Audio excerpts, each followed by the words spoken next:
ما بالای یک سخن بسیار سنگین را مگذاریم. یعنی حمل دعوت و ابلاغ رسالت به تعبیر خود قرآن سنگین ترین مسئولیت است و انسان نمیتونه مسئولیت های سنگین معنوی را جبران بکنه مگر با داشتن توشه معنوی. و هیچ امر مؤثرتر بر تربیت معنوی و کسب توشه معنوی به اندازه نماز نیست.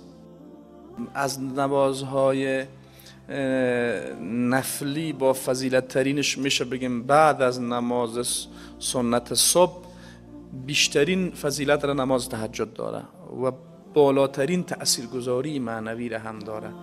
در ابتدا بالای رسول الله صلی الله علیه و سلم و حتی صحابه فرض بود.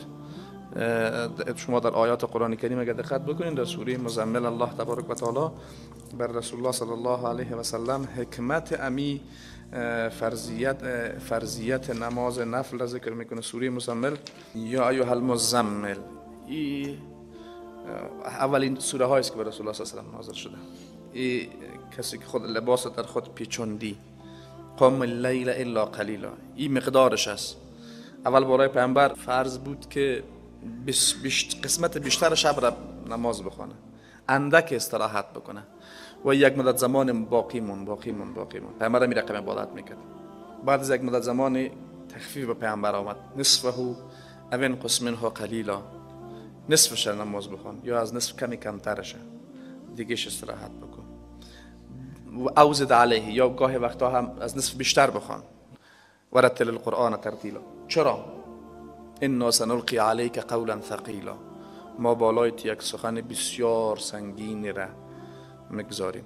یعنی حمل دعوت و ابلاغ رسالت به تعبیر خود قرآن سنگین ترین مسئولیت است و انسان نمیتونه مسئولیت های سنگین معنوی را جبران بکنه مگر با داشتن توشه معنوی.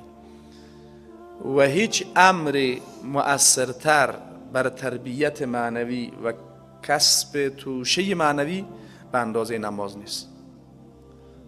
الله متعال حتی در ابتدا سر پیامبر او را ملزم بر مثلا الزامیتش در مورد روزه نمیاد، در مورد انفاق نمیاد، در مورد چی میاد؟ قرآن.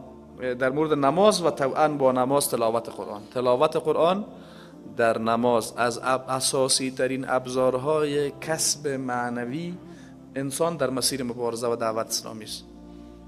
و خیلی ما شما پرسان میکنیم که مثلا فلانی آدم ها در وقتا خیلی خوب بودن، آلایت شدن، بارسترین علتشان نداشتن این توشه معنوی است. توجه شدین؟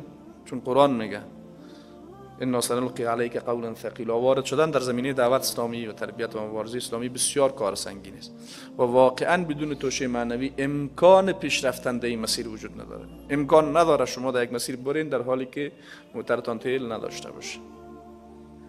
امکان نداره انسان در مسیر معنویت حرکت بکنه مگر با داشتن قوی ترین انگیزه معنوی که عبادت الله متعال در شب و با تلاوت قرآن با تدبر هست. خود قرآن میگه ان ناشئة اللیل، هر آینه نموی شبانه، هی اشد وطئا و اقوى مقیلا، از هر چیز دیگه که مستحکمتر و پایدارتر است. باز میگه ان لک فی النهار سبحا طویلا، بعد صبح هم میکاره میکنین. اما به می خاطر رسول الله صلی الله علیه و سلم به ای بیشتر از هر زمان دیگه پابندتر بوده.